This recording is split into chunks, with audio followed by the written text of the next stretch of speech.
ተለቃለች፣ ፍቅርም ተለቃለች፣ ገጀራውም ሁሉም ተለቀዋል። ወረቀቱን ፋይሉን እንደሚያመጡ ተናግረው ምክንያቱም ከወረቀቱ ከፋይሉ ውጪ ከነሱ ጋር የሚያጋጫቸው ከባቡሬ ጋር የሚያጋጫቸው ነገር ስለሌለ ተፈተዋል። ግን ደግሞ ደስ የሚለው ነገር ሮሚዬ ጀግና ፍቅር ሮማን እዚህ ክፍል ገብታ ነበር ብላ ስትላት ደንግጣ ነበር ወደ ሮማን ክፍል እየሮጠች የሄደችው። ሮማን ደብቀዋለች። መቼም ቢሆን ልሰጣት አችልም። የሱም ደግሞ ወይንም ደግሞ እንግዲህ የዴቭ እናት መታለች። እናቲቱ ኦ ማይ ጋድ የሆነች ሀርደኛ እናት ናት ማለት ነው።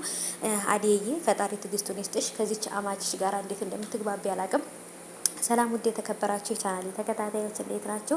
ከኔ ጋር ሁሉ ሰላም ነው። ሰላማችሁ ይብዛልኝ ባላችሁበት ውድ ቤተሰቦቼ። ለዚህ ቻናል አዲስ ከሆናችሁ ሰብስክራይብ፣ ላይክ፣ ሼር አድርጉ ማለት ነው እና አባይቦቼ ዛሬም እንግዲህ በአደይ ድራማ ተመልሼ መጥቻለሁ ውዶቼ። የአደይ ድራማ እንግዲህ ትናንት በአዲሱም ነገር ተለቋል። አለምሽ ዛሬ ነው ዛሬ አለምሽ ዛሬ ነው ዛሬ ኦሆሆ እቴ ሙሽሪት ሊባል ነው ብዬ እየጠበኩ ነበረ።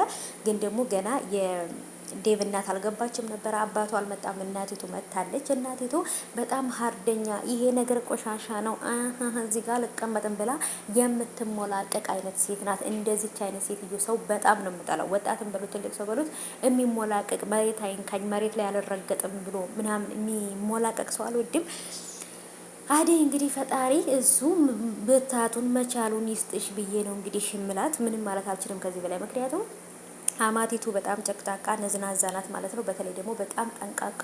ማንም ሰው ልጄ እንዲሸውድህ አልፈልግም፣ ማንም ሰው ሸውዶ እንዳታልልህ አልፈልግም። ስለዚህ እኔ እናት መጥቼልሃለሁ ምናምን እያለች በጣም ሀርደኛ ሆናለች። እንግዲህ የዴቭ እናትና አደይ እስካሁን አልተዋወቁም። አደይን የዴቭ እናት ስታያት ምንድን ነው የምትለው?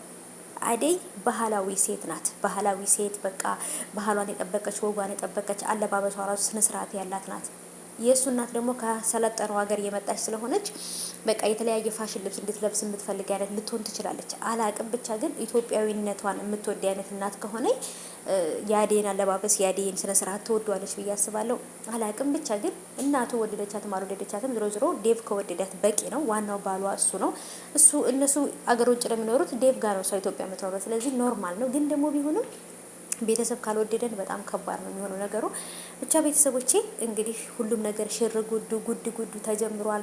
ትንሽም አሟ ስለነበረ እንግዲህ ወደ ዶክተሩ ጋር ሂዳ አንሶላውን ቀይሩት ምን በሉት እያለች የዴቭ እናት በጣም ነበር ስትሟላቀቅ የነበረው እና በጣም ከባድ ነው ቤተሰቦቼ። ብቻ ግን ሰርጉ በቅርብ ቀን ይሆናል። በቅርብ ቀን ከምንም በላይ ሰርጉን በጉጉት እየጠበቅን ነው። ልብስ መረጣው፣ ሁሉም ነገር ዝግጅቱ እየተጠበቀ የነበረች ወይም እየተጠበቀች የነበረች የዴቭ እናት ናት። እሷ መጥታለች። ግን ዴቭን ከፍቅረኛው ጋር ወይም ከአደይ ጋር ስትተዋወቅ ምን አይነት ነገር ነው የምታሳየው ሪያክሽን የሚለውን ማወቅ ፈልጋለሁ። እንግዲህ ፊት ለፊት በደንብ አድርገን የምናይ ይሆናል። በጉጉት ነው የጠበኩት። እናንተ የዴቭን እናት ስታዩት ምን ተሰማችሁ ቤተሰቦች? እስኪ ሀሳባችሁን ኮሜንት ላይ አስቀምጡልኝ። እኔ ግን በጣም ሀርደኛ እንደሆነች የተሰማኝ